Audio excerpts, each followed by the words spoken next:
Nessa aula eu vou falar sobre procrastinação e programação de hábitos. Muita gente vem me procurar por causa de procrastinação. Eu acho que é um dos principais motivos, e se você tem esse problema, presta muita atenção nessa aula. O cérebro humano, ele é uma máquina de sobrevivência. Uma das principais funções do cérebro é poupar energia, ou seja, ele vai fazer de tudo para pensar o mínimo possível, para agir o mínimo possível, a não ser que você tenha um objetivo claro para fazer isso. Então, por que eu juntei esses dois assuntos nessa aula? Porque quando você procrastina, pode ser por algum gatilho mental ou pode ser por causa de algum hábito. Por exemplo, você pode ter algum gatilho mental relacionado a dinheiro, ou a consequência do dinheiro, ou algo que você está fazendo para conseguir dinheiro. E aí o teu subconsciente considera que aquela coisa que você vai conseguir é ruim para você, é perigosa, e aí ela começa a te sabotar de tudo quanto é maneira. Começa a fazer você perder a atenção, começa a fazer você a perder energia, começa a fazer você se distrair, você se machucar, você bater carro, você,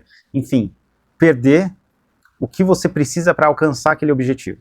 Tá? Isso é o que a gente faz na ressignificação. E a segunda parte é a questão do hábito. O que é o hábito? O hábito é uma automação que a gente tem no subconsciente.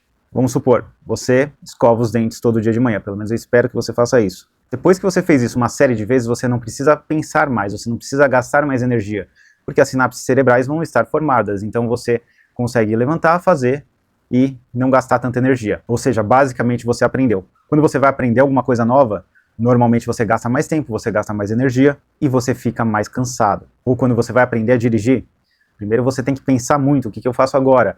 Eu acelero, eu freio, eu passo a marcha e depois acaba virando algo automático. Então isso é o hábito. E naturalmente o cérebro ele não gosta de mudanças. Por quê? Para fazer alguma mudança, mesmo que você racionalmente ache que essa mudança é boa, para o cérebro é algo desconhecido. Então ele vai ter que fazer essas sinapses cerebrais novas, então ele vai procurar evitar. É aquela história da pessoa que está abraçando o cacto está machucando ela, só que para ela ali está confortável porque ela já conhece. É o que acontece também em muitos relacionamentos, as pessoas se apaixonarem por pessoas que têm as características dos pais. É uma característica conhecida, é algo que ela já sabe se é perigoso ou se não é. E por mais que de outra maneira seja melhor ou mais agradável, o teu consciente sabe disso, o teu subconsciente não. Então por isso que refazer os hábitos ou criar hábitos novos é algo um tanto quanto desafiador. Porém, a gente precisa disso para sobreviver aqui nesse mundo que a gente desequilibrou. O nosso cérebro não entende o que é a sociedade que a gente criou. Nós estamos no começo de uma fase de transição. Ou seja, o hábito você cria com repetição. Para você criar um hábito com repetição, se você não tem o gatilho mental que te atrapalha, fica muito mais fácil. Por isso que eu falo, primeiro tira o gatilho mental, depois refaz o seu hábito. Porém, tem pessoas que usam hipnose para tentar forçar ou refazer um hábito. Só que isso fica conflitando com o gatilho mental. Por isso que é importante usar a hipnoterapia para limpar, para você conseguir criar um hábito, ou conseguir usar a hipnose para super performar.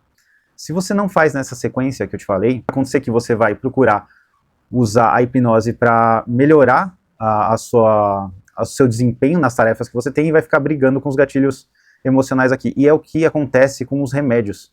As pessoas que usam remédio para estudar, que usam remédio para acordar, que usam remédio para dormir, tudo isso está brigando contra gatilhos emocionais no subconsciente. E o subconsciente ele não é bobo, chega uma hora que ele consegue contornar isso e ele vai te derrubar se você não fizer nessa sequência que eu te falei. Porém, para o teu cérebro te dar energia para você refazer um hábito, o que é necessário? É necessário um motivo claro e forte. Senão, ele não vai deixar você fazer.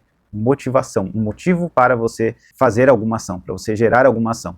Então, o cérebro sem um objetivo ele vai brigar para você continuar no estado que você está. E isso é fisiológico, isso vem da natureza. Como assim vem da natureza? Vem da natureza. Imagina que um bando de animais está correndo na selva, aí um dos animais começa a ficar para trás do bando. Começa a ficar para trás e de repente ele se perdeu do bando. Às vezes que aconteceram isso, e o animal tinha energia, ele acabou correndo para algum lado e se perdendo. Os que perderam a energia, o bando conseguiu voltar pelo caminho que eles fizeram e resgatar esse animal. Então é por isso que nós perdemos a energia quando ficamos perdidos, quando a gente não toma uma decisão. Ou seja, tome sempre uma decisão. Não importa se é certa ou se é errada. Se for errado, você aprende com o teu erro e você faz de novo. E faz certo da próxima vez. Porque você ficar em cima do muro, a natureza vai tirar a sua energia. Simples assim. E essa explicação que eu dei é um pouco contra-intuitiva, né? Na maioria das pessoas, elas imaginam que o animalzinho ele vai ter mais energia para correr atrás do bando. E tem enquanto ele está vendo o bando. Depois que o bando foi embora, ele não sabe para onde foi, então ele perde energia. Para você refazer hábitos, você precisa de repetição.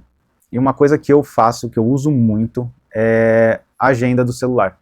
Eu coloco tudo que eu tenho que fazer. Não confie na sua memória, porque se o seu subconsciente quiser te sabotar, a primeira coisa que ele vai fazer é fazer você esquecer. Então, para você evitar essa armadilha do subconsciente, coloque tudo na agenda. Separe tudo em horários. Coloque as coisas que você quer fazer todos os dias. Por exemplo, vou acordar a tal horas, vou treinar num horário tal, vou almoçar tal horário, vou jantar, vou para a cama horas. Coloque tudo na sua rotina e deixe os espaços para coisas novas, para você gerar mais sinapses cerebrais, para você aprender mais coisas, para você ficar mais inteligente e também mais criativo, porque criatividade na realidade deveria chamar combinatividade. Então, você ativa mais áreas do cérebro e essas áreas vão se cruzando e você vai tendo ideias novas. É assim que você vai aprendendo coisas novas. E também, lembrem de ter os horários para você descansar, horário para você não fazer nada. O ócio criativo também é algo muito importante, porque é aquele momento que o cérebro relaxa e te traz as respostas das coisas que você se perguntou durante o dia. E um detalhe muito importante, vamos supor que você tem uma tarefa muito grande para fazer. Divida ela em pequenas partes. Eu sei que às vezes a gente fica ansioso para terminar uma tarefa muito rápido, mas a gente tem que fazer isso por partes até o momento que aquilo lá não te incomoda. Então, por exemplo, se você faz alguma coisa, essa coisa te incomoda e você para, o teu cérebro ele entende que você sofreu por causa daquilo que você está fazendo e ele sabe como te parar. É a hora que você se irrita, é a hora que você perde energia. Então, teu cérebro vai começar a fazer isso com você. Ele vai começar a te sabotar. É a mesma coisa que cachorro faz xixi fora do lugar e você vai lá e dá uma bronca nele. Dá uma bronca uma vez, duas vezes, três vezes, depois de algumas vezes, ele entende que aquilo é errado. Isso é exatamente a mesma coisa quando você está se forçando a fazer alguma coisa além da sua capacidade energética para aquilo. Então tem aquela técnica que chama Pomodoro, que funciona muito bem, que você não lembra exatamente quantos minutos, mas você faz alguns minutos e descansa mais alguns minutos. Então você vai alternando isso. Alternar tarefas também é importante. Então você faz um pouco de uma tarefa, para um pouco, descansa, faz outra tarefa, você vai alternando e isso não fica monótono para o cérebro.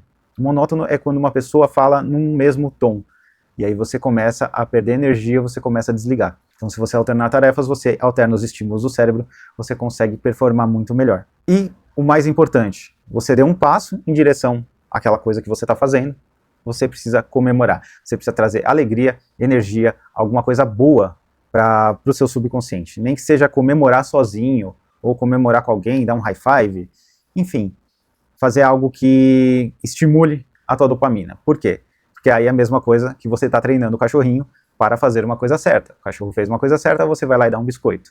Fez de novo, você vai lá e dá um biscoito. Então o teu cérebro entende que fazer aquela ação é algo bom, então ele vai te dar energia para fazer aquela ação. E depois que você tirou seus gatilhos mentais, depois que você organizou a sua agenda, seus horários e aprendeu a refazer os hábitos, dá para você usar a auto-hipnose para dar sugestões para você performar melhor ainda. Ou seja, você pode falar para o seu subconsciente assim, ó, subconsciente, eu vou entrar em auto-hipnose por 1, 2 minutos, vou abrir meus olhos, vou fazer essa tarefa super focado por 30 minutos, e depois eu vou descansar, e depois vou fazer outra tarefa. Você programa isso no seu cérebro, o que você vai fazer, o que vai acontecer. Porém, siga os passos, senão você vai bagunçar tudo. Então, procrastinação pode ser gatilho emocional ou comportamental, ou os dois, geralmente, na maioria dos casos.